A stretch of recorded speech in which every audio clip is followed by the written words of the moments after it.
없거든. 차로 갔어. 차는 지금 거기다 대면 돼. 예. 차를 타고 아까 얘기했던 거기로 다시 가야 될 것 같아요. 아까 그 건널목. 지금 현수막들이 있어가지고. 이쪽으로는 더 이쁘게.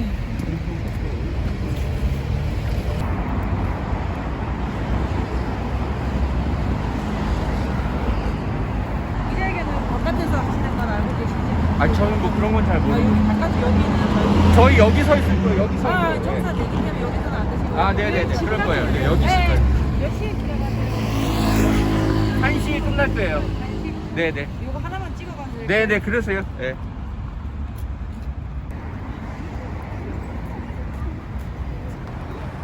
아, 네. 안녕하세요. 저는 서초동의 거리에 나와 있는 네, 어미준 검사라고 합니다. 아, 네. 검사 보기 힘드시죠? 여러분이 이렇게 함부로 볼 수 있는 사람이 아니에요. 저희 검사들은. 영광으로 아십시오. 저희 검사들 정말 이 나라를 지키기 위해서 정말 불철주야 일을 합니다. 그런데 우리 같은 애국자들을 상대로 어떻게 감히 위증을 강요당했다, 어떻게 그런 폭로를 할 수 있는지 전 참 요즘 어처구니가 없습니다. 그래서 제가 너무 억울해가지고 제가 수사를 오히려 받겠다고 하는데도 우리 검찰총장님께서 저한테 메시지를 안 주십니다. 전 수사를 받고 싶은데, 떳떳하게 얘기하고 싶은데 왜 저를 자꾸 보호하려고 하시는 걸까요? 저는 한만호 씨한테 그랬어요. 사실대로만 얘기하라고요. 항상 그렇게 얘기했고요. 당신이 수사에 협조를 하면 인생 편해질 것이고 뭐 몇 가지 뭐 범죄 혐의 좀 더 있는 것 같은데 우리 수사에 협조 안 하시면 고생 좀 하실 것 같다, 이 얘기한 게 답니다. 나머지는 한만호 씨가 알아서 한 거예요. 제가 언제 위증을 강요하라고 했습니까? 나는 위증에 위자도 꺼낸 적이 없어요. 근데 어딜 왜 저한테 위증을 했다고. 야, 정말 저 그냥 이문정 검사한테 수사받게 해달라고 촉구하러 나왔습니다. 그래서 박봉계 장관님, 저 그냥 수사하세요. 괜찮습니다. 전 당당해요. 재판에 당당히 임할 거고요. 어차피 우리 검찰은 재판에 가도 다 이기게 되어 있습니다. 저는 뭐 하나도 걱정하지 않습니다. 어미준 검사, 장원지검에서 오늘 뭐 업무 중에 바쁜데 잠깐 좀 나왔고요. 제가 많이 얄미우신가요? 뭐 어떡하겠습니까, 여러분. 저는 검사인데.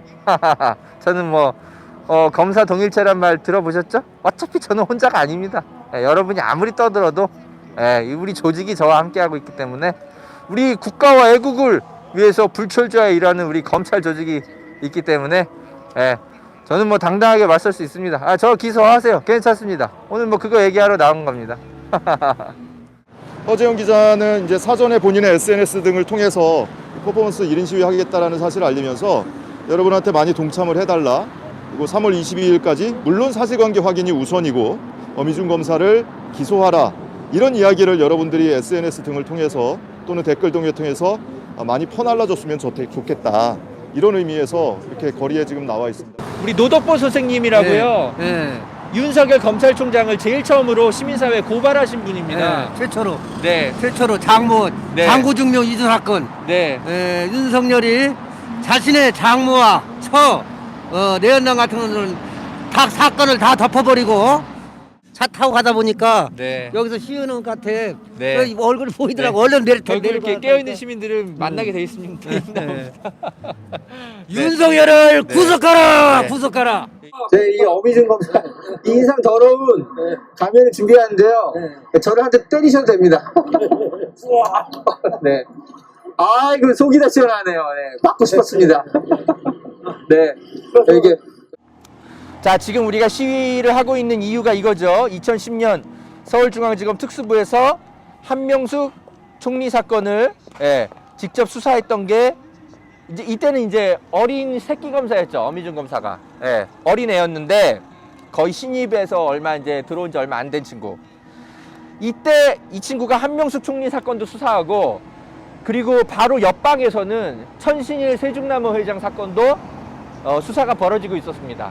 그래서 얘는 어렸을 때부터 뭘 배운 거냐면 이 우리 사회 권력자들, 어떻게 하면 검찰이 우리 권력자들을 요리할 수 있는지 어렸을 때부터 지켜본 거예요. 와, 우리 선배님들 대단하네.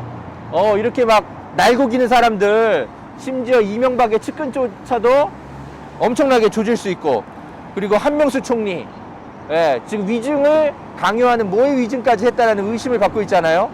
어렸을 때부터 이런 걸 배운 겁니다.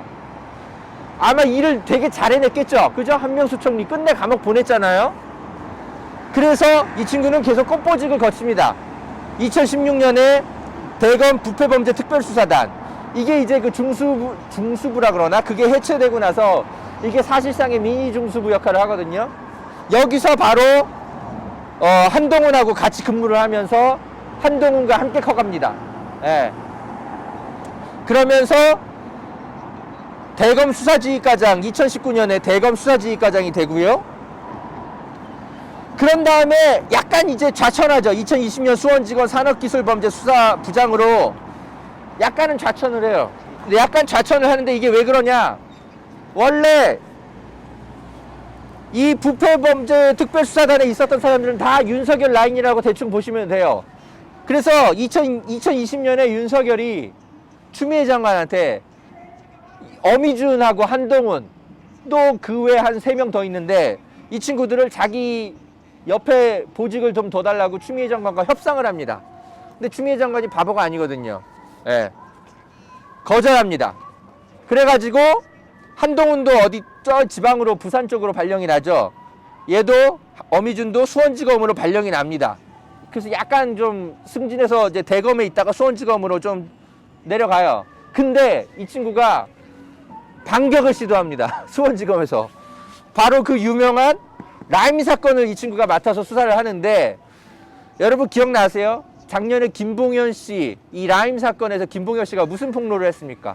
갑자기 뜬금없이 구속되고 나서 몇 개월 뒤에 내가 위증을 강요당하고 있다. 여권 겨냥해서 위증을 강요당하고 있다. 강기정 수석만 잡게 해줘. 그럼 불구속 수사 거래해줄게. 이런 것들을 회유를 받고 있다라고 지난해 가을에 엄청난 폭로를 하죠. 그게 바로 누구 밑에 있었을 때? 어미준 검사 밑에 있었을 때 벌어진 일입니다. 여러분, 그러니까 이 어미준 검사는요, 한명숙 전 총리 사건에만 이 모해 위증 사건이 벌어진 게 아닌 것 같아요. 바로 작년까지만 해도 그런 일이 똑같이, 그러니까 한만호 씨에게 했던 일을 똑같이 김봉현 씨에게 하려다가 어그러진 거죠. 그래서 어미준 검사 밑에만 사건이 들어가면 뭐 이상하게 가서 뭐 자꾸 모해 위증 의혹이 터져 나오는 겁니다. 김봉현 씨가 이렇게 폭로를 했고, 그런데도 불구하고 이 김봉현 씨의 폭로가 수사가 안 돼. 윤석열 밑에 서 있으니까. 그래서 이 친구가 창원지검으로 아직까지도 그냥 내려가서 현직 부장검사로 수사의 책무를 맡고 있습니다. 이게 말이 됩니까, 여러분? 이미 이 어미준 검사는 한명숙 총리 사건에서 중요한 피의자 신분으로 조사를 받아야 되는데, 뭐 그거 조사받기는커녕 똑같은 범죄 혐의를 2020년에 똑같이 이렇게 받고 있는데 그 어떤 것도 수사를 안 받습니다. 왜일까요, 여러분? 도대체 저는 윤석열이 한동훈만큼 아끼고 있는 검사이기 때문에 모든 수사의 법망을 피해가고 있는 건 아닌가 싶습니다. 이제 한동훈 휴대폰 입수를 했는데도 포렌식도 못하고 있잖아요. 이 말이 됩니까? 자, 어미준 검사의 한명숙 총리 사건, 이 모해 위증 사건을 만약에 수사를 똑바로 해가지고 이 친구가 구속되면 뭐까지 밝혀질 수 있습니까? 2020년에 있었던 김봉현 씨를 상대로 한 모해 위증 사건, 문재인 정부를 무너뜨리기 위해서 여권 겨냥해서 어떻게 표적 수사와 위증을 강요한 수사가 벌어졌는지, 그 범죄 현장까지 밝혀질 수 있는 것으로 이어질 수 있기 때문에 이 어미준 검사는 한명숙 사건에만 얽혀 있는 게 아닙니다. 그래서 검찰의 입장에서는 무조건 이 어미준 검사는 보호해야 됩니다. 사실은 한동훈보다 훨씬 더 수사 결과에 따라서 훨씬 더 정치적 파장을 크게 가져올 수 있는 인물이 바로 이 어미준 검사에 대한 수사인 겁니다.